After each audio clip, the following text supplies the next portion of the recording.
ወደ ካናዳ ለመሄድ የባንክ ስቴትመንት የለኝም ብለው ተጨንቀዋል። ስቴትመንት ሳያሳዩ ቪዛ ማግኘት የሚቻልባቸው 3 ህጋዊ መንገዶች አሉ። ይህንንስ ያውቃሉ? የህግ አማካሪና ጠበቃ ፈቃዱ በቀለ ነኝ። የመጨረሻው መንገድ በጣም ቀላል ነው።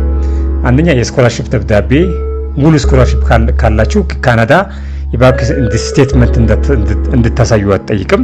ሁለተኛ የስራ ቅጥር ጆብ ኦፈር በካናዳ ካምፓኒ ለስፖንሰር ከተደረጋችሁ ወይም በእንግሊዝኛ ምህጻረ ቃል ሊማ ካምፓኒ ወጪያችሁ እንደሚችል ሲያረጋግጥ የእናንተ ስቴትመንት አያስፈልግም።